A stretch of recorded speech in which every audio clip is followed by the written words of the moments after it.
The pass at Thermopylae wasn't chosen for its beauty.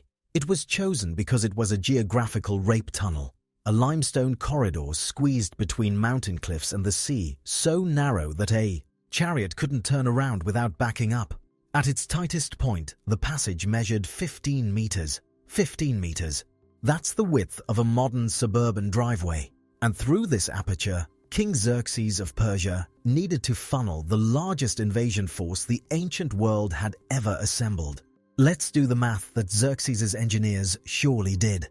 The Persian army, conservatively estimated at 200,000 combat troops plus another 100,000 support personnel, needed to pass through Thermopylae to reach southern Greece. Marching in standard column formation, 4 men abreast with minimal spacing, you can move roughly 2,000 men per hour through a bottleneck this size. That means it would take 50 hours of continuous marching just to get the combat troops through. 50 hours. 2 full days and nights of exposure, with men packed shoulder to shoulder, unable to deploy cavalry, unable to maneuver siege equipment, unable to do anything except shuffle forward like cattle in a slaughterhouse chute, and that's assuming nobody fights back. Leonidas understood geometry the way a butcher understands anatomy. He looked at this pass and saw a meat grinder with a very specific maximum processing capacity. It didn't matter if Xerxes brought 200,000 men or 2 million. The front of the Persian line could only be as wide as the pass itself. In a corridor 15 meters across, maybe 40 Persians could fight at the same time. 40? The other 199,960 had to stand there and watch, choking on the dust of their own army, while the men at the front died on Greek spears. This is what made Thermopylae brilliant. The Spartans didn't need to defeat the Persian army. They needed to clog the drain. Every hour the pass remained blocked was an hour the Greek fleet at Artemisium had to evacuate civilians from. Athens, an hour for the city-states to finish arguing about strategy, an hour for women and children to flee south. Leonidas wasn't here to win. He was here to buy time with blood, to transform 300 Spartan bodies into a temporary dam against the flood. The Persians arrived on August 16, 480 BC, and set up camp on the northern side of the pass. They didn't attack immediately because Xerxes couldn't believe what he was seeing. His scouts reported that a small Greek force, maybe 7,000 men total, had occupied the pass and were preparing defensive positions. The king sent a mounted envoy to observe. The envoy rode close enough to see the Spartans clearly, and what he saw made no sense. Some were exercising naked, doing gymnastic drills. Others were sitting in the sun, calmly combing their long hair. They saw the Persian cavalry and didn't react. They didn't form up. They didn't look afraid. They looked bored. The envoy galloped back to Xerxes and described the scene. The king had a Greek exile in his court, Demaratus, a former Spartan king who'd been forced into Persian service. Xerxes asked him to explain this bizarre behavior. Demaratus said, "They are preparing to die. When Spartans comb their hair, it means they have accepted death and wish to look beautiful for the corpse pile." Xerxes laughed. He thought it was a joke. He told his commanders to wait 4 days, assuming the Greeks would come to their senses and retreat. They didn't. On the morning of August 17th, Xerxes ran out of patience. He gave the order, "Take the pass." The expendable troops, the Medes and Scythians, conscripts from the eastern satrapies, were sent forward. First, these men weren't the elite immortals. They were provincial levies, farmers and shepherds given spears and shields and told to push the Greeks back. They marched into the throat of the pass in dense columns, and for the first time they realized what they were walking into. The walls of the pass were so close they could touch both sides with outstretched arms. Above them, cliffs loomed, casting shadows that turned the air cold, even under the August sun. Ahead, across a small widening in the path, they saw the Greeks. The Spartans stood in the front rank, shields locked, spears braced. Behind them, more Greeks in layered ranks, the phalanx formation. It looked like a bronze wall with 100 iron teeth. The Persians didn't have room to deploy archers effectively. The cliffs blocked the trajectory. They couldn't use cavalry. Horses can't charge through a 15-meter gap packed with men. All they could do was run forward and try to break the Greek line through sheer momentum and numbers. So they did.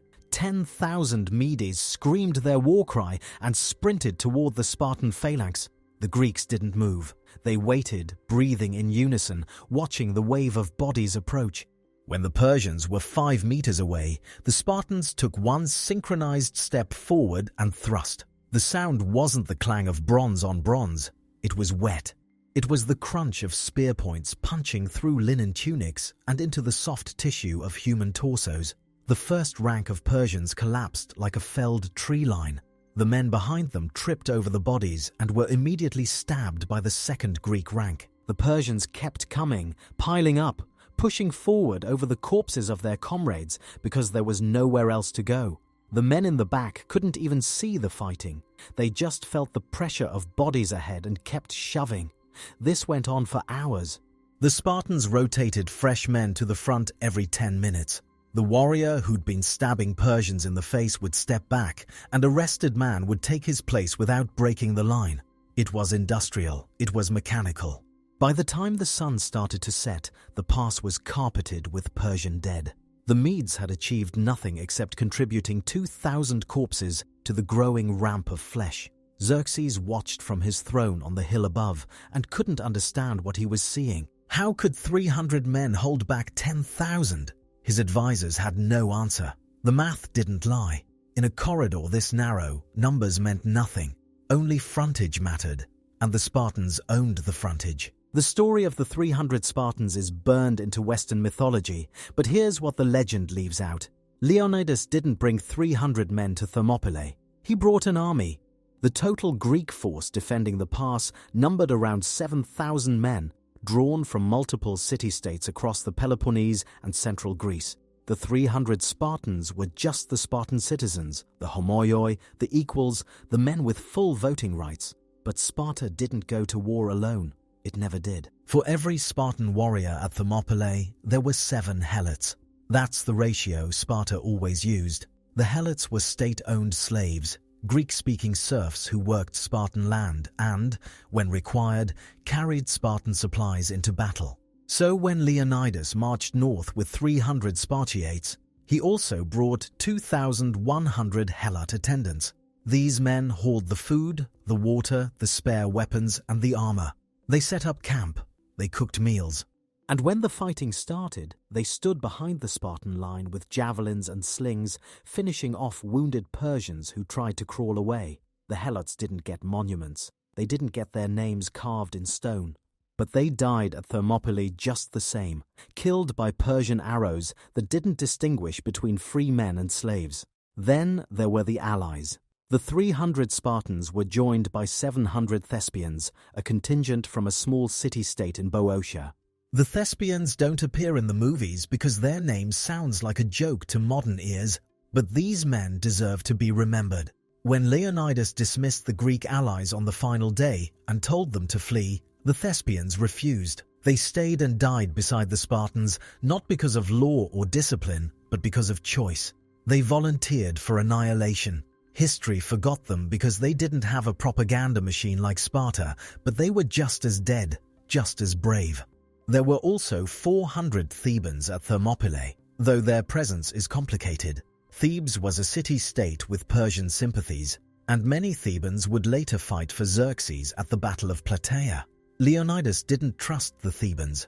He brought them to Thermopylae essentially as hostages, forcing them to fight for Greece to prevent Thebes from openly collaborating with Persia. When the final day came and the Greeks made their last stand, the Thebans surrendered to the Persians, holding up their hands and shouting that they'd been forced to fight. Some were killed anyway. Others were branded with the king's mark and enslaved. History judges them as cowards, but the truth is murkier. They were conscripts in someone else's war, and they chose survival. The rest of the 7,000-man Greek coalition included Phocians, Locrians, Corinthians, and others, citizen militias who showed up because their cities had agreed to resist Persia. Most of these men would leave before the final battle. Leonidas sent them away when it became clear the pass was lost, and they obeyed. This wasn't cowardice, it was pragmatism. Dead men can't defend their cities. The living could retreat, regroup, and fight another day. But the 300 Spartans couldn't leave. Spartan law was explicit. A Spartan warrior does not retreat. To abandon your post was to lose your citizenship, your honor, and your family name. The Spartans at Thermopylae weren't volunteers in the sense that they chose to die. They were chosen by law to die, and Leonidas had carefully selected which Spartans to bring. He only took men who had living sons. This was genetic insurance. If these 300 men died, their bloodlines would continue.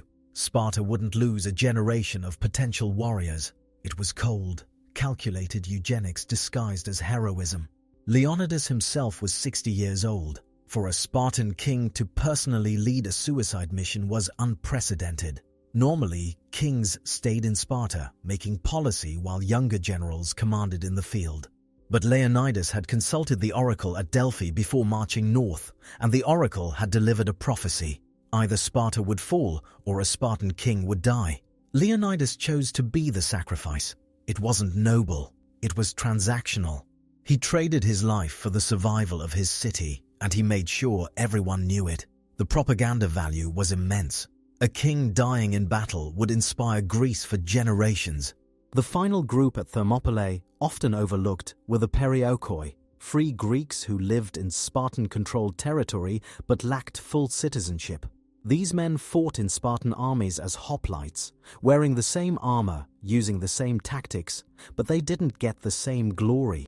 Ancient sources estimate there were around 900 Perioikoi at Thermopylae, fighting in the same phalanx as the Spartiates. When the final stand happened, some stayed, some left. History doesn't record their individual choices because history didn't care about them. So, when we talk about the 300 Spartans, we're erasing thousands of other men. We're simplifying a complex coalition into a single, marketable image. But wars aren't fought by brands, they're fought by bodies. At Thermopylae, 7,000 bodies held the pass for 3 days. On the final day, maybe 1,500 men stayed to die. The 300 Spartans were the core, the iron center, but they weren't alone. The Helots bled, the Thespians burned, and every single one of them ended up in the same mass grave, their bones indistinguishable in the ash. August 17th, 480 BC. The Persian army had been camped outside Thermopylae for 4 days, waiting for the Greeks to retreat. They didn't. Xerxes, sitting on his portable throne on a hillside overlooking the pass, finally gave the order. The Medes and Scythians, provincial troops from the eastern edges of the empire, were to advance and clear the pass. These men were expendable. They weren't the elite immortals or the Persian heavy cavalry. They were shepherds and farmers, conscripted into service, handed wicker shields and short spears, and told to push forward. They were human sandbags, sent to test the Greek defenses by dying against them. The Medes formed up in dense columns and began marching into the pass. The corridor was so narrow that the column was only 10 men wide, which meant the vast majority of the 10,000-man force was stuck in a traffic jam, waiting their turn to die. As they moved deeper into the throat of Thermopylae, the walls of the pass closed in. The cliffs on either side blocked out the sun, casting the path into shadow. The heat was still oppressive, August in Greece, but the light was dim, and the air smelled like salt and stone. Ahead, blocking the widest section of the pass, the Greeks waited. The Spartans held the front rank. They stood in perfect formation, shields overlapping, spears angled forward at chest height. Their armor gleamed dully in the filtered light. Bronze cuirasses, bronze greaves, bronze helmets with horsehair crests. Behind the Spartans, the Thespians and other allies stood in layered ranks, ready to rotate forward when the front line tired. The phalanx was 8 men deep. It looked like a wall of bronze, with a forest of spear points jutting out. The Persians couldn't use their archers effectively. The cliffs blocked the high-angle shots, and firing straight into a wall of overlapping shields was pointless. Cavalry was useless. There was no room to maneuver. The Persians' tactical flexibility, their greatest advantage on open plains, was nullified. All they could do was charge forward and try to break the Greek line through sheer weight of numbers. So they charged. The Medes screamed their war cry and sprinted toward the Spartan phalanx. The Greeks didn't shout back. They didn't beat their shields. They stood silent, breathing in rhythm, waiting. When the Persians were 5 meters away, close enough to see the individual faces behind the bronze faceplates, the Spartans thrust. 300 spears punched forward in unison.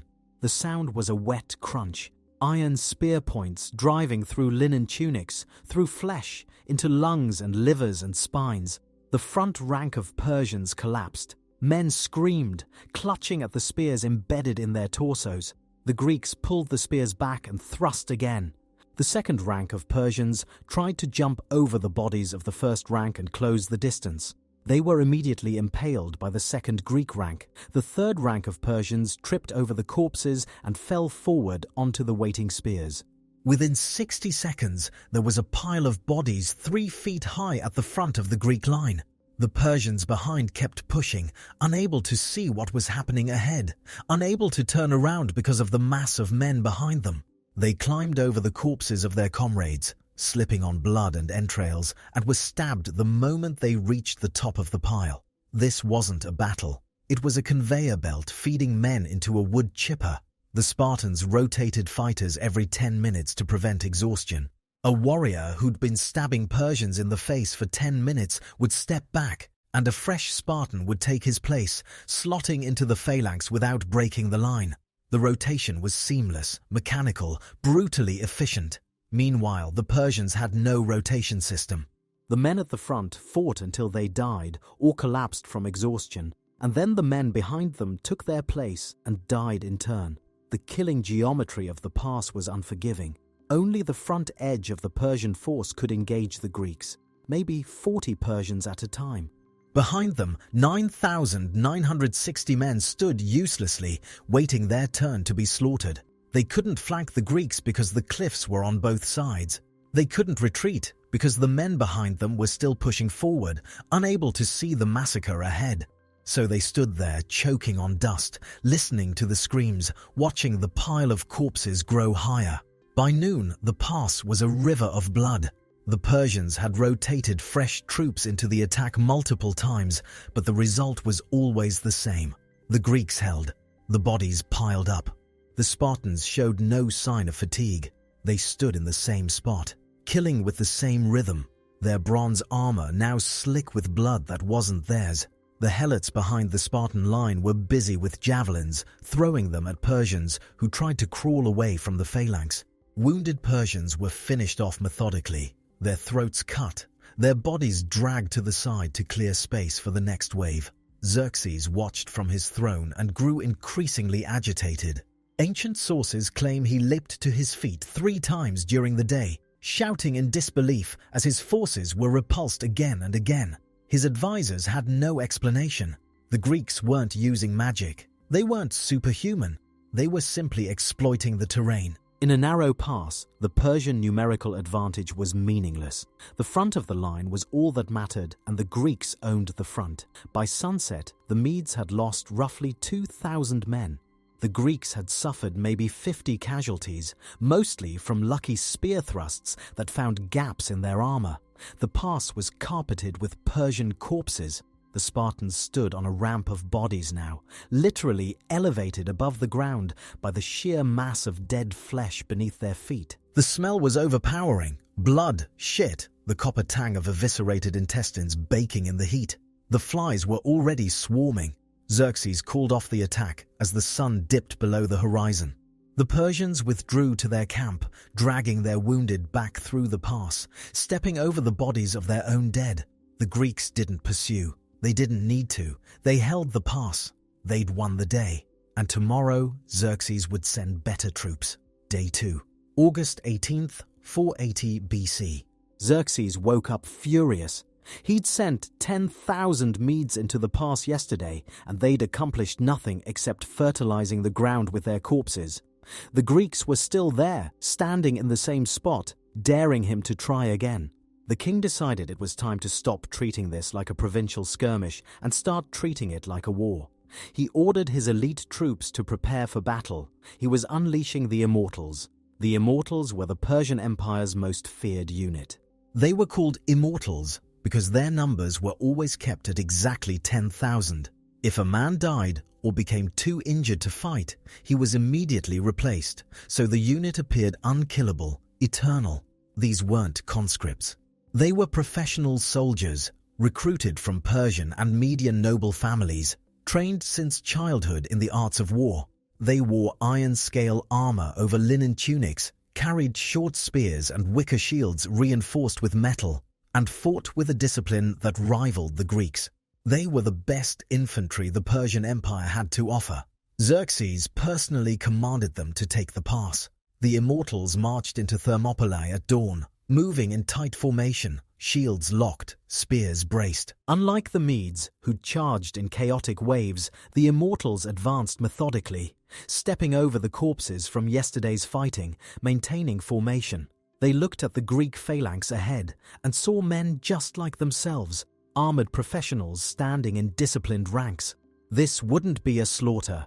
This would be a real fight. The two lines collided with a crash that echoed off the cliffs. Bronze shields slammed into wicker shields. Spears shattered against armor. Men screamed, pushing with their shoulders, stabbing blindly into the mass of bodies ahead.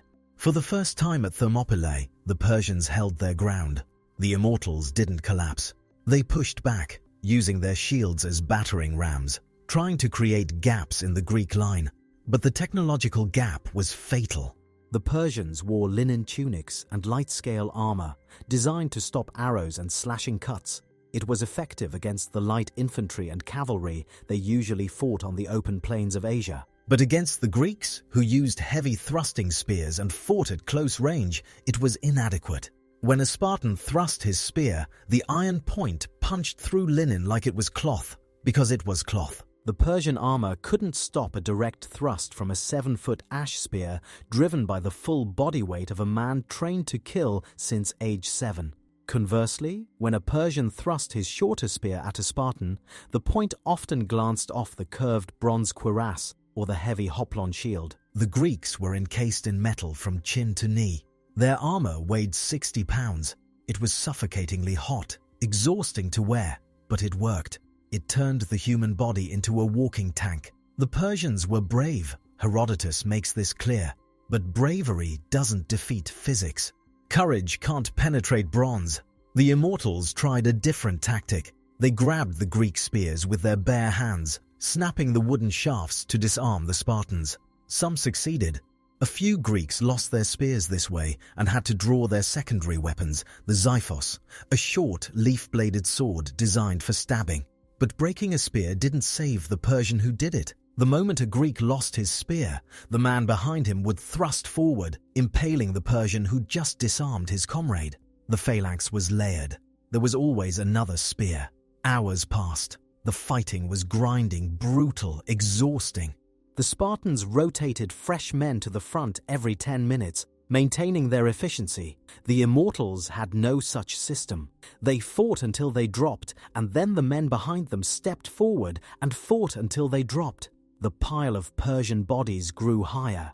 The Greeks were standing on a ramp of corpses now, elevated 2 feet above the original ground level. The footing was treacherous, slipping on blood, on entrails, on the broken shafts of spears. Then Leonidas did something unexpected. He ordered a feigned retreat. The Spartans, who'd been holding their ground like a wall, suddenly turned and ran. The Immortals, seeing the Greeks flee, broke formation and charged after them, thinking they'd finally broken the Spartan line. It was a trap. The Greeks ran only a short distance, maybe 50 meters, and then wheeled around, reformed the phalanx, and counterattacked. The Persians, now disorganized from the pursuit, were caught in a disjointed line and slaughtered. The Greeks smashed into them like a hammer into glass. Hundreds of Immortals died in the first 30 seconds of the countercharge. The Immortals pulled back, reformed, and attacked again. Leonidas repeated the trick. The Spartans turned and ran. The Persians pursued. The Greeks wheeled and counterattacked. It worked every time. The Persians kept falling for it because they had no experience fighting the Greek phalanx. They didn't understand that the phalanx could move, could maneuver, could fight dynamically. They thought it was just a static wall. They were wrong. By mid-afternoon, the Immortals had suffered catastrophic casualties. Ancient sources don't give exact numbers, but they describe the pass as choked with bodies, which suggests thousands of dead Persians. The Greeks had lost maybe 100 men total across both days of fighting. The ratio was obscene. For every Greek who died, 20 Persians joined him. Xerxes watched from his throne, and for the first time he felt doubt. These weren't farmers with pitchforks. These were Spartans, the best heavy infantry in the world, fighting in terrain that negated every advantage his empire possessed. He couldn't flank them. He couldn't bombard them with arrows. He couldn't starve them out. The Greeks had supply lines through the mountain passes behind them. He was stuck. The invasion was stalled. 200,000 men sitting outside a 15-meter corridor, unable to advance because 300 Spartans wouldn't move. As the sun set on day 2, Xerxes pulled the immortals back. They'd bled and they'd achieved nothing.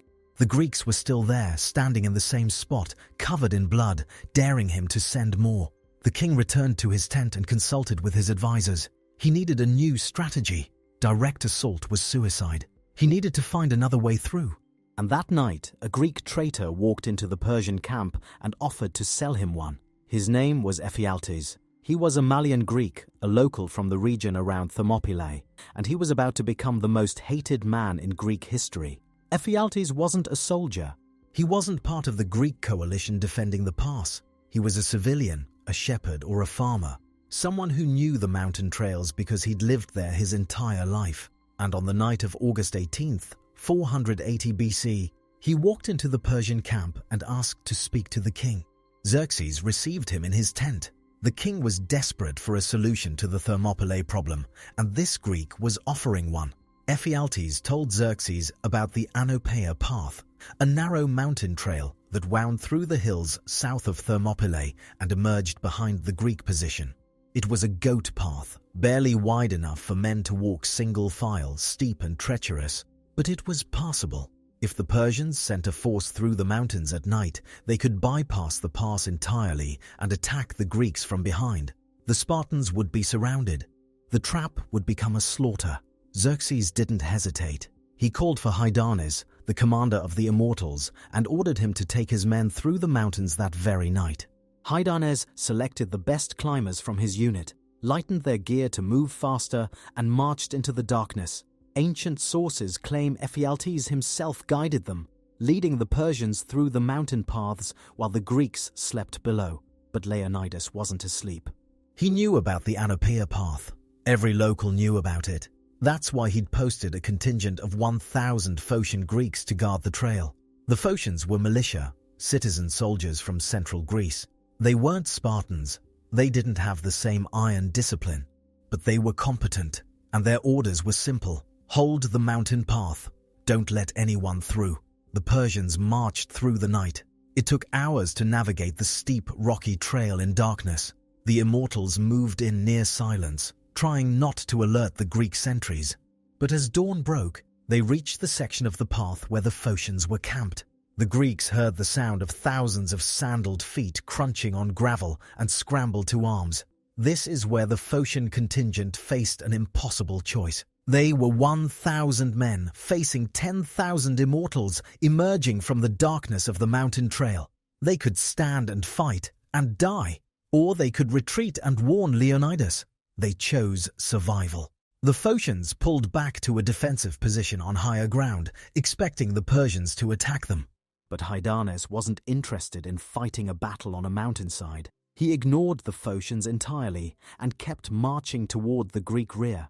The Phocians, realizing they'd been bypassed, sent runners down the mountain to warn Leonidas, but by then it was too late. The runners reached the Greek camp at Thermopylae just as the sun was rising on August 19th. They delivered the news, "The Persians are behind you." Leonidas had maybe 2 hours before 10,000 Immortals would emerge from the mountains and attack the Greek position from the rear. The trap had closed. Leonidas called a council of war. The Greek commanders argued. Some wanted to retreat immediately, to pull back through the southern passes before the Persian pincer closed. Others wanted to hold and fight from both sides. Leonidas made the decision. He would send the allies away. Most of the 7,000-man Greek force would retreat south, living to fight another day. But the Spartans would stay. The 300 Spartiates and their 900 Perioikoi and 2,100 Helots would remain in the pass and hold for as long as possible, buying time for the others to escape. The 700 Thespians refused to leave. Their commander told Leonidas they'd volunteered to fight for Greece and they would die for Greece. Leonidas accepted their decision. The 400 Thebans were ordered to stay as well, though historians debate whether they volunteered or were forced. Either way, they were staying. That left roughly 2,000 Greek fighters, Spartans, Thespians, Thebans and Helots, plus whatever wounded or stragglers couldn't march. These men would make the last stand. Everyone else was dismissed. The Allied forces packed their gear and marched south through the mountain passes, leaving the Spartans behind. Some of the Allies wept as they left. Others were simply relieved to be alive. History doesn't judge them harshly for leaving. Leonidas had given them permission. Staying would have been suicide with no tactical benefit. But the Spartans couldn't leave. Spartan law forbade retreat. To abandon the pass would be to disgrace Sparta itself. And Leonidas had chosen these 300 men specifically because they all had living sons. If they died here, their bloodlines would continue. It was cold genetic calculus wrapped in the language of honor. As the allied Greeks disappeared into the southern hills, Leonidas turned to his remaining men. He told them to eat a good breakfast because tonight they would dine in Hades. It was a joke, but nobody laughed. They knew what was coming. The Persians would attack from the front. The Immortals would attack from the rear. There was no escape. There was no reinforcement. There was only the certainty of death. But Leonidas had one final trick. He wasn't going to sit in the pass and wait to be slaughtered. He was going to attack. The decision of who stayed and who left at Thermopylae reveals more about Greek politics than Greek heroism. When Leonidas dismissed the Allied contingents on the morning of August 19th, he wasn't being generous. He was being strategic. Dead men can't defend their cities. If all 7,000 Greeks died in the pass, southern Greece would be undefended when Xerxes' army arrived. The Allies needed to retreat, regroup, and prepare the next line of defense. Leonidas wasn't asking them to stay, because their deaths would accomplish nothing except inflate the casualty count. The 300 Spartans, however, had no choice. Spartan law was explicit. You do not retreat. The only acceptable outcomes in battle were victory or death. To abandon your post was to lose your citizenship, to become a Tresantes, a trembler, a coward. Spartan society had no place for cowards. They were stripped of their rights, forbidden from marrying, excluded from public life. In a culture where honor was the only currency that mattered, losing your honor was worse than death. So the 300 stayed, but they weren't alone. The 900 Perioikoi, free Greeks living in Spartan-controlled territory, also stayed. These men fought in the Spartan phalanx, wore the same armor, followed the same tactics, but they weren't full Spartan citizens. History often erases them from the story because the myth of the 300 is cleaner, simpler, more marketable. But the Perioikoi were there, and they died just the same. Then there were the 2,100 Helots. Nobody asked the Helots if they wanted to stay. They were slaves. They didn't get a vote. When the Spartans decided to make a last stand, the Helots were simply expected to stay and die alongside their masters. This is the dark undercurrent of the Thermopylae myth. The heroic sacrifice was partially made by men who had no legal right to refuse. The Helots carried the supplies, threw the javelins, finished off the wounded Persians, and died under the same arrow storm that killed the Spartans. But they didn't get memorials. They didn't get their names carved in stone. They were property, and property doesn't get honored. The 700 Thespians were different. They were free men from an independent city-state, and they had the option to leave. Leonidas explicitly told them to go. They refused. Their commander, a man named Demophilus, told Leonidas that the Thespians had come to fight for Greece, and they would not abandon that mission. It was a voluntary choice to die. These men deserved to be remembered as much as the Spartans, but history forgot them because they didn't have Sparta's propaganda machine. The 400 Thebans are the most complicated group. Thebes was a city-state with Persian sympathies. Many Thebans would later fight for Xerxes at the Battle of Plataea. Leonidas didn't trust the Thebans, but he needed their numbers. so he brought them to Thermopylae essentially as hostages. By forcing Theban aristocrats to fight for Greece, he was trying to prevent Thebes from openly collaborating with Persia. On the final day, when the Greeks made their last stand, the Thebans surrendered. They held up their hands and shouted to the Persians that they'd been forced to fight against their will. Some of the Thebans were killed anyway. Persian soldiers, enraged by the losses they'd suffered, didn't care about surrender and cut them down. Others were taken prisoner, branded with the king's mark, a hot iron pressed into their flesh to mark them as property, and enslaved. Herodotus, writing decades later, presents the Theban surrender as evidence of cowardice. But the truth is more nuanced. The Thebans were conscripts in someone else's war. They'd been dragged to Thermopylae against their will, forced to fight for a cause they didn't believe in. When given the choice between death and surrender, they chose survival. History may judge them as traitors, but they were simply men trying not to die for a king who wasn't theirs. As the allied Greeks packed their gear and began the march south, the men staying behind watched them go. There's no record of what they said to each other. Did the Spartans feel resentment toward the allies who got to live? Did the allies feel guilt for leaving the Spartans to die? Or was it just silent acceptance of the tactical reality? What we do know is that Leonidas spent the morning preparing his men for the final stand. He ordered them to eat a full meal: bread, cheese, wine, salted meat. It was more food than they'd normally eat in a day. The logic was simple. Dead men don't need rations. Might as well eat well before you die. The Spartans followed the order, eating in silence, cleaning their weapons, oiling their armor. Then came the grooming ritual. This is the detail that confuses modern audiences.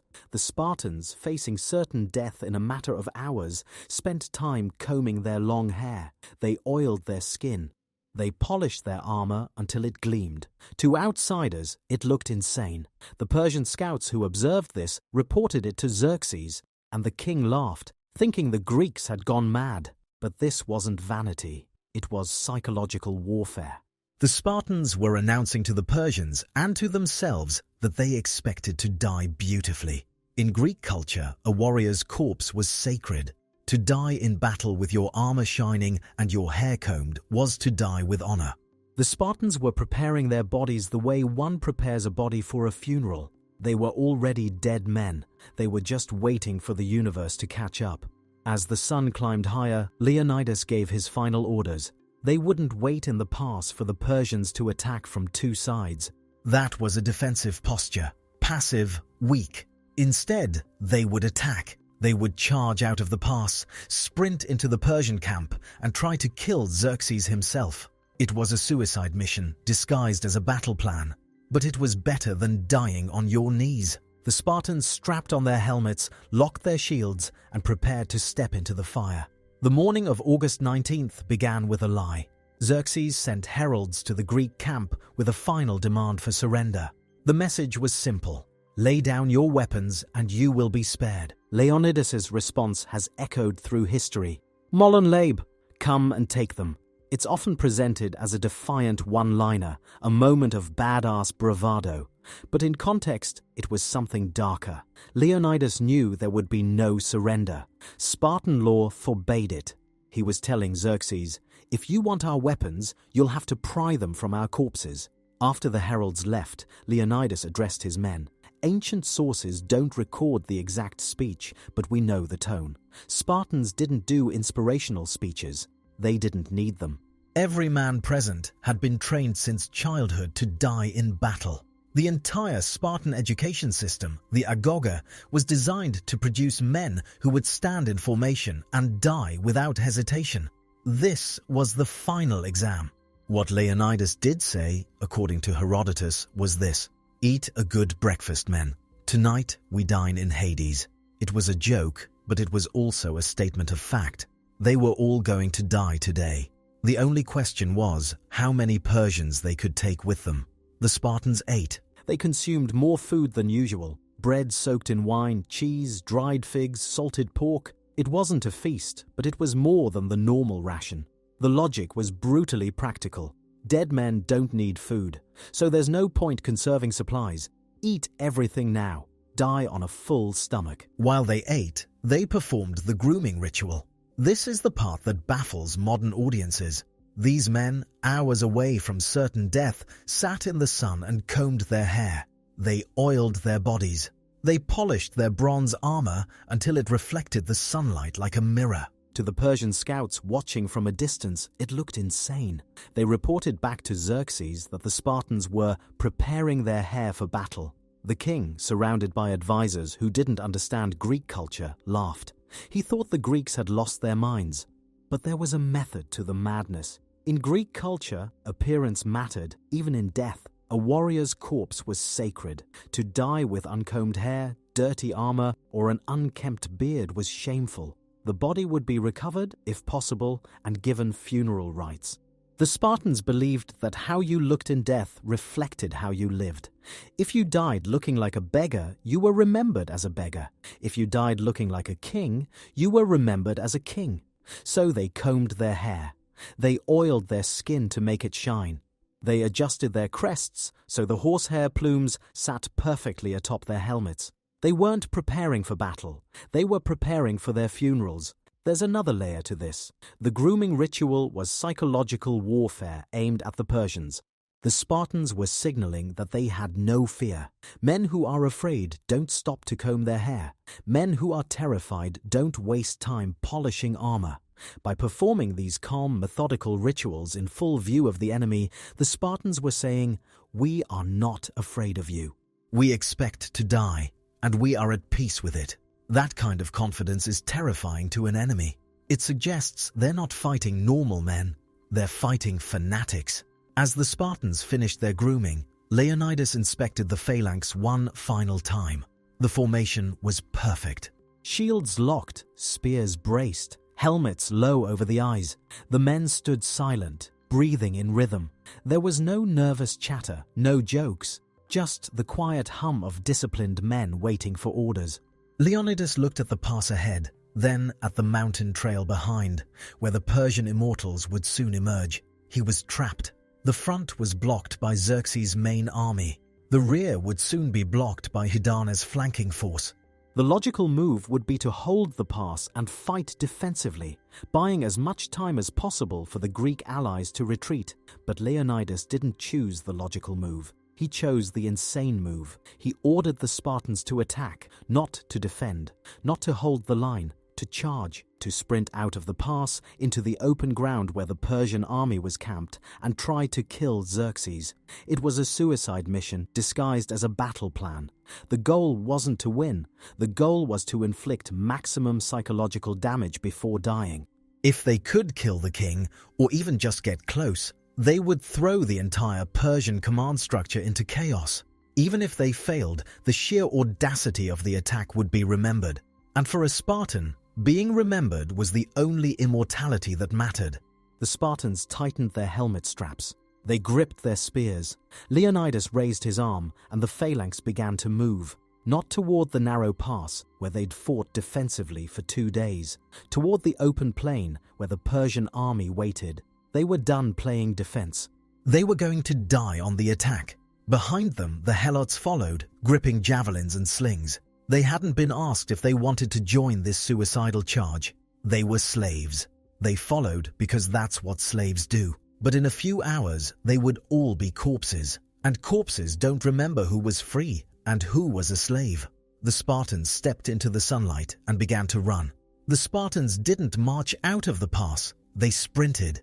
At dawn on August 19th, 480 BC, Leonidas gave the order, and 1,500 Greeks, Spartans, Thespians, Perioikoi, Helots, charged out of Thermopylae like a bronze battering ram and slammed into the Persian camp. This wasn't a defensive stand. This was an offensive suicide mission. The goal was simple: get to Xerxes' tent and kill the king. If they succeeded, the invasion would collapse. If they failed, they'd at least die gloriously, and that was good enough. The Persians weren't prepared for this. For 2 days, the Greeks had fought defensively, holding the pass, rotating men, playing it safe. The Persians expected more of the same. Instead, they woke up to the sound of 1,500 men screaming war cries and charging directly at them. The front lines of the Persian camp were still assembling when the Spartans hit them. Men were knocked down, trampled, stabbed before they could grab their shields. The Greeks didn't stop to fight. They just kept running, pushing deeper into the camp, cutting down anyone in their path. The Persian camp was chaos. Thousands of soldiers were still waking up, pulling on armor, looking for weapons. The Spartans exploited the confusion. They moved in a tight phalanx, shields locked, spears thrusting mechanically. Anyone who stepped in front of the formation was impaled. The helots behind the main line threw javelins into the confused Persian ranks, picking off stragglers and officers. The Thespians fought on the flanks, protecting the Spartan formation from being surrounded. For a brief, insane moment, it looked like it might work. The Spartans were carving a path through the Persian camp, heading straight for the center where Xerxes' command tent stood. Persian soldiers scrambled to form defensive lines, but they were disorganized, panicked. The Greeks had surprise and momentum. They were 200 meters from the king's tent, then 150 meters, then 100. But Xerxes wasn't stupid. He had bodyguards, elite immortals, whose only job was to protect the king. When the alarm went up that Greeks were charging through the camp, these bodyguards immediately surrounded Xerxes and began moving him to safety. The king was evacuated from his tent, pulled onto a horse, and escorted to the rear of the Persian lines. By the time the Spartans reached the command tent, Xerxes was gone. Leonidas realized the mission had failed. They weren't going to kill the king, but they'd come this far, and they weren't retreating. The Spartans stood their ground in the middle of the Persian camp and started killing everything around them. The fighting became a brawl. Persians swarmed from all directions, attacking the phalanx from the front, the sides, the rear. The Greeks held formation as long as they could, but the sheer weight of numbers was overwhelming. Leonidas was wounded early in the charge. An arrow struck him in the thigh, piercing the gap between his greave and his cuirass. He stumbled but kept fighting, using his spear as a crutch, thrusting at Persians from his knees. When his spear shattered, he drew his xyphos and kept stabbing. A Persian soldier finally brought him down with a spear thrust to the chest. Leonidas fell, and the Spartans around him immediately swarmed to protect his body. This is where the fight became biblical. The Greeks considered it a sacred duty to recover the bodies of fallen leaders. Leaving Leonidas's corpse to be mutilated by the Persians was unthinkable, so the Spartans fought over his body. They formed a tight circle around the corpse, shields out, stabbing at anyone who came close. The Persians, realizing the Greeks were protecting something valuable, pushed harder, trying to capture the body. The fighting over Leonidas' corpse was so intense that ancient sources claim the body changed hands 4 times.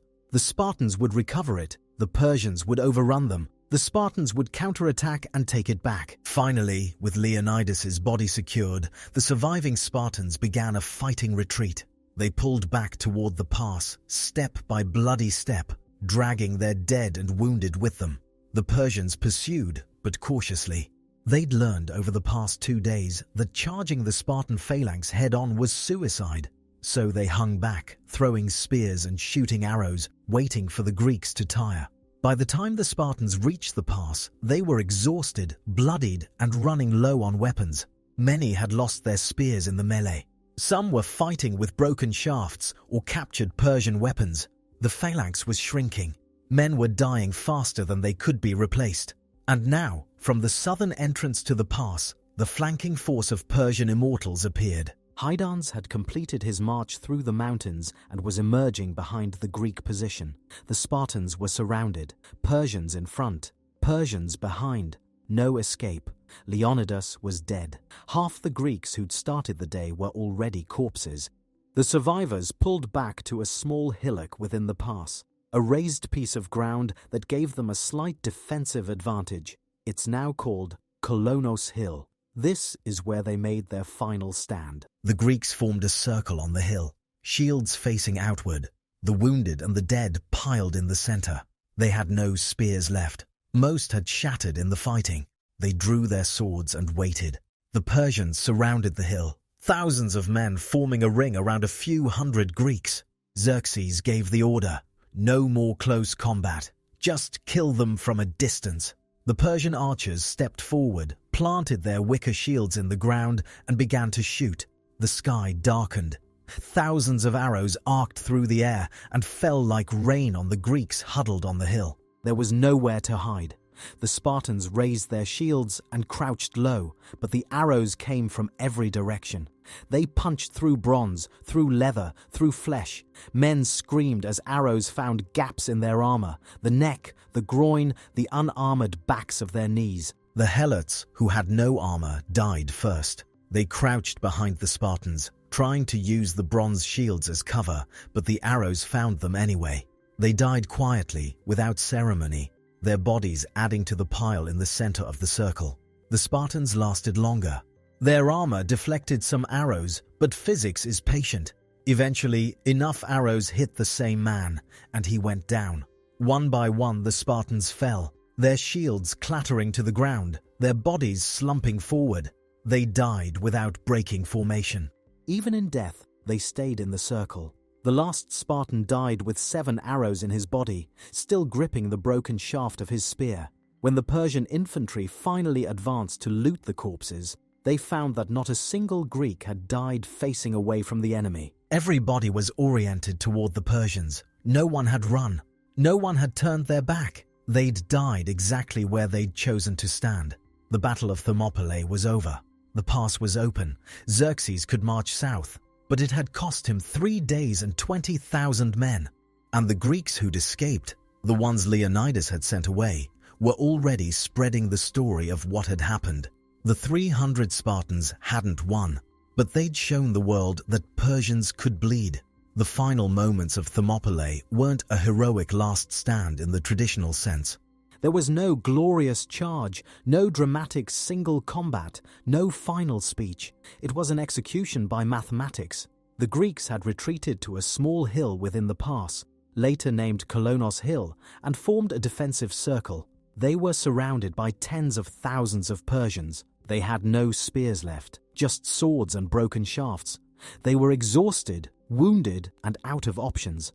And Xerxes had learned his lesson. He wasn't going to sacrifice more men in close combat. He was going to use arrows. The order went out, stand back and shoot them. The Persian archers, thousands of them, formed a wide perimeter around the hill. They planted their wicker shields in the dirt to create a makeshift wall, then nocked their arrows. At the signal, they released. The first volley arced through the air, blotting out the sun, and fell on the Greeks like hail. Herodotus records a Spartan soldier joking before the battle that the Persians' arrows would blot out the sun, to which another Spartan replied, "Good, then we'll fight in the shade." That joke stopped being funny on Kolonos Hill. The arrows came in waves, volley after volley, synchronized, relentless. The Persians had tens of thousands of arrows and no reason to conserve them. This wasn't a fight. This was pest control. The Greeks raised their shields and crouched low, trying to make themselves small, but the arrows came from every direction. The Persians had surrounded the hill in a 360-degree perimeter, so there was no safe side to face. An arrow blocked by a shield on one side might be followed by an arrow from the rear that found an unprotected neck. The Helots died first. They had the weakest armor, mostly leather or linen, some with wicker shields, others with nothing but their tunics. The arrows punched through them easily. A Helot crouching behind a Spartan's bronze shield would feel the impact as an arrow struck the shield. Then, a second later, feel the white-hot pain of a different arrow piercing his side from a different angle. They died quietly, without ceremony. They'd been dragged to Thermopylae as slaves, and they died as slaves, their names unrecorded, their bodies uncounted. The Spartans lasted longer. Bronze armor deflects arrows, sometimes. A well-aimed shot at the right angle could punch through even the thickest cuirass, but most arrows glanced off or were stopped by the layered bronze. The problem was volume. Even if only 10% of arrows penetrated the armor, when you're being shot at by thousands of archers in rotating volleys, 10% is enough. An arrow would hit a Spartan's shield, then another, then a third. The shield would become too heavy to lift. The man would lower it slightly to rest his arm, and an arrow would find the gap between the helmet and the neck guard, or between the cuirass and the greave, or through the eye hole of the helmet. Men didn't die instantly. An arrow to the thigh would pin a man to the ground, but he'd still be alive, still trying to raise his shield, still breathing. Then another arrow would hit his shoulder, and another his gut, and another his chest, until finally he stopped moving. The hill was becoming a pincushion of human bodies, bristling with arrow shafts. The Spartans, who could still move, dragged the wounded into the center of the circle, piling the dead and dying together to create a barricade of flesh. It was pragmatic and horrifying. A corpse can stop an arrow just as well as a shield, and there were more corpses than shields now. The living crouched behind the dead, using their comrades' bodies as cover. The air was thick with the sound of arrows striking bronze, wood, flesh. Clang, thunk, squelch. Over and over, a mechanical rhythm. The Persians didn't need to aim carefully. They just needed to keep shooting. The hill was small. Every arrow that arced into the general area had a decent chance of hitting something. One of the last Spartans to die was a man named Dionysus. Ancient sources call him the bravest of the 300, which is saying something. He'd been the one who joked about fighting in the shade. Now, crouched on the hill with arrows raining down, he was living and dying in that shade. An arrow struck his calf. He pulled it out and kept fighting. Another hit his shoulder. He snapped the shaft and adjusted his grip on his sword. A third arrow punched through his cuirass and into his lung. He coughed blood, dropped to one knee, and died with his shield still raised. The circle was shrinking. What had started as maybe 500 men was now down to a few dozen, then a dozen, then a handful. The last Spartans were back to back in the center of the hill, surrounded by piles of their own dead, arrows jutting from every surface. They couldn't lift their shields anymore. Their arms were too tired, too wounded. They just stood there, waiting for the end. The final Spartan to die was struck by 7 arrows in the span of 30 seconds. Chest, thigh, neck, arm, back, side, head. He didn't fall immediately. He swayed, took a step forward as if trying to charge the Persians one last time, then collapsed face first onto the pile of bodies. His hand was still gripping the broken shaft of a spear. His body was oriented toward the enemy. He had not turned to run. When the arrows finally stopped, the Persians waited. They weren't sure if anyone was still alive. Slowly, cautiously, a few soldiers advanced up the hill, spears ready. They found no one standing. Every Greek was dead or dying. Not a single man had fled. Not a single body was found facing away from the Persians. They died in formation, in a circle, facing outward. It was the most Spartan thing imaginable. Dying geometrically. The Persian soldiers began looting the corpses, prying off bronze armor, pulling rings from fingers, cutting away anything valuable. They were careful at first, worried that a dead Spartan might suddenly lunge at them with a hidden dagger. But the Greeks were truly dead. The hill was silent except for the wind and the buzzing of flies already gathering on the blood.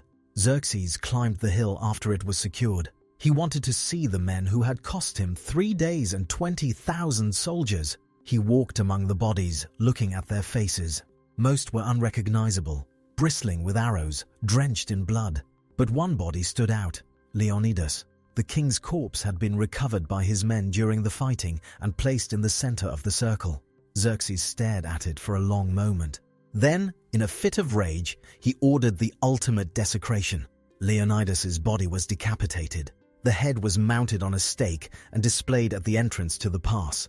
The body was crucified, nailed to a wooden post as a warning to other Greeks. In Persian culture, this was standard treatment for rebels and traitors. In Greek culture, it was the worst insult imaginable, denying a warrior his funeral rites, mutilating his corpse, preventing his soul from entering the afterlife. But Xerxes' act of desecration backfired spectacularly. Instead of terrorizing the Greeks, it enraged them. The story of Leonidas's mutilated corpse spread across Greece faster than the Persian army could march. It became a rallying cry. Athens, which had been debating whether to keep fighting or negotiate peace, hardened its resolve. The Greek city-states, which had been bickering and divided, began to unify. Xerxes had turned Leonidas into a martyr, and martyrs are more dangerous dead than alive. The Persians left the bodies on the hill to rot. They marched south through the now open pass, heading toward Athens. The invasion continued, but Thermopylae had cost Xerxes something he couldn't afford to lose: time. The 3-day delay allowed the Greek fleet to evacuate civilians and regroup for the naval battle at Salamis. It allowed the southern city-states to prepare their defenses. The Spartans hadn't won, but they'd bought Greece a chance to survive, and they'd proven something the Persians didn't want to believe: that Greeks would die before they'd submit. That knowledge would haunt the Persian army for the rest of the campaign. After the battle, Xerxes stood on Colonus Hill and stared at the corpses. 20,000 Persians had died to take this 15-meter-wide corridor. 3 days of fighting to dislodge a force that numbered less than 2,000 men by the final stand. The king was furious. He'd been humiliated. His immortals, the unit that was supposed to be invincible, had bled like everyone else. His Medes had been slaughtered like cattle, and the architect of this disaster, the Spartan king who'd made a fool of him, was lying dead at his feet. Xerxes ordered Leonidas' body brought forward. The corpse had been recovered by the Spartans during the fighting and protected until the very end. Now it belonged to the Persians. The king's advisors suggested the usual treatment: strip the armor, take the valuables, leave the body for the carrion birds. But Xerxes wanted more. He wanted to send a message. He ordered the body decapitated. Leonidas's head was severed from his shoulders and mounted on a stake at the entrance to the pass, facing south toward Greece. It was meant as a warning. This is what happens to those who resist the Persian Empire. The headless body was then crucified, nailed to a wooden post, and left to rot in public view. In Persian culture, this was standard procedure for traitors and rebels. The public display of mutilated corpses was a tool of statecraft, a way to maintain order through terror. But Xerxes misunderstood his audience. In Greek culture, the treatment of the dead was sacred. A warrior's body was supposed to be recovered by his comrades, washed, anointed with oil, and cremated or buried with full honors. To mutilate a corpse was to insult not just the dead man, but his entire family, his city, and the gods who watched over him. By desecrating Leonidas's body, Xerxes had crossed a line that the Greeks considered unforgivable. Word of the desecration spread across Greece faster than the Persian army could march. Refugees fleeing south from Thermopylae carried the story with them. Merchants repeated it in the agora. Priests spoke of it in temples. The image of Leonidas's severed head on a stake became a symbol of Persian barbarism. The Spartans, already committed to the war, now had a blood debt to settle. Athens, which had been divided on whether to keep fighting or negotiate peace, hardened its position. The desecration of Leonidas' corpse became a rallying cry. The Persians were not just invaders, they were savages who violated the laws of gods and men. Xerxes had turned Leonidas into a martyr, and martyrs are more useful dead than alive. A living Leonidas was just one king among many. A competent general who'd made a tactical stand at a mountain pass. A dead Leonidas, his body mutilated by the enemy, became a symbol of Greek resistance. His death wasn't just a military loss, it was a sacred sacrifice. The Spartans began to speak of him as if he'd been chosen by the gods to die for Greece. The myth was already forming before his body was cold. The Persians marched south through the now open pass, heading toward Athens. They encountered no further resistance on the road. The Greek army had withdrawn to prepare the next line of defense. The Persian fleet sailed down the coast in parallel, burning Greek villages as they went. It looked like the invasion was proceeding smoothly, but appearances were deceiving. Thermopylae had cost Xerxes 3 days. 3 days that the Greek fleet used to evacuate the civilian population of Athens. 3 days that the city-states used to argue, plan, and finally agree on a unified strategy. 3 days that allowed the Greek navy to regroup and prepare for the naval battle at Salamis. The delay was fatal to the Persian campaign. If Xerxes had been able to march through Thermopylae unopposed, he could have reached Athens before the evacuations were complete. He could have captured tens of thousands of Greek civilians as hostages, forcing the city-states to negotiate. Instead, by the time he reached Athens, the city was empty. The civilians were gone. The temples were abandoned. There was nothing to capture except empty buildings. Xerxes burned Athens anyway, partly out of frustration, partly as revenge for the Athenians' role in the Ionian Revolt 2 decades earlier. But burning an empty city didn't accomplish anything strategically. The real prize, the Greek people, the Greek fleet, the Greek will to resist, had escaped. The delay at Thermopylae also gave the Greeks time to spread the story of the 300 Spartans. By the time the Persian army reached central Greece, every Greek soldier had heard about Leonidas and his men. They knew the Spartans had held the pass for 3 days against impossible odds. They knew the Persians had suffered massive casualties, and they knew the Spartans had died rather than retreat. That knowledge did something important. It shattered the myth of Persian invincibility. Before Thermopylae, the Persian Empire seemed unstoppable. It had conquered Egypt, Babylon, Lydia, Ionia. It commanded millions of subjects and fielded armies larger than any Greek city-state could imagine. The Greeks feared the Persians the way a mouse fears a lion. But Thermopylae showed that the lion could bleed. The Spartans had proven that discipline, terrain, and superior armor could offset numerical superiority. The Persians were mortal. They could be killed. And if they could be killed, they could be defeated. This psychological shift was crucial to what happened next. When the Greek fleet faced the Persian navy at Salamis a few weeks later, the sailors weren't fighting as terrified underdogs. They were fighting as men who knew the enemy could be beaten. The Greek hoplites who would face the Persian army at Plataea a year later weren't paralyzed by fear. They were angry, motivated by the memory of Leonidas and the desire to avenge him. Decades after the battle, the Greeks erected a monument at Thermopylae. It was a simple stone marker with an inscription written by the poet Simonides. "Go tell the Spartans, stranger passing by, that here, obedient to their laws we lie." The epitaph is famous, carved into countless memorials and quoted in countless speeches. But it's worth unpacking. The Spartans didn't die for glory or freedom or democracy. They died obedient to their laws.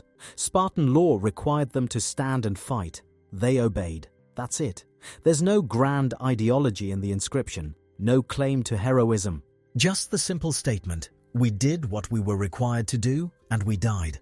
That blunt honesty is what makes the epitaph powerful. The Spartans weren't portrayed as superheroes or saints. They were men who followed orders and paid the price. The inscription doesn't glorify war. It memorializes duty. But here's the uncomfortable truth that the myth of Thermopylae often obscures. The battle didn't save Greece. It delayed the Persian invasion by 3 days. That's it. The strategic victory came later, at Salamis and Plataea. Thermopylae was a tactical loss. The pass fell. The Persians marched through. The Greeks who stayed behind died, and their deaths didn't change the outcome of the invasion. So why do we remember Thermopylae?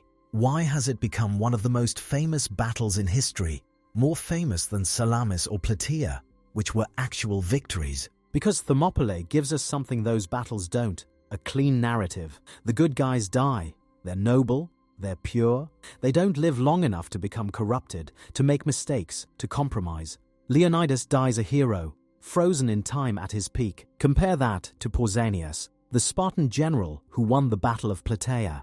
Pausanias saved Greece by destroying the Persian army in a decisive victory. But he didn't die on the battlefield. He went home. He got old. He started wearing Persian robes and conspiring with the enemy. He ended up starving to death in a temple, betrayed by his own mother. His story is messy, complicated, human. We don't make movies about Pausanias because his story doesn't have a clean ending. Leonidas's story has a clean ending. He dies. The end. There's no sequel where he becomes a traitor or a tyrant. He's preserved in amber, forever heroic, forever young. That's why Thermopylae endures in popular memory while Plataea fades into obscurity. We prefer the beautiful defeat to the ugly victory. We prefer the martyr to the survivor. But if we're being honest, we should remember both. Thermopylae showed that Greeks could resist. Plataea showed that Greeks could win. The 300 Spartans bought time with their lives.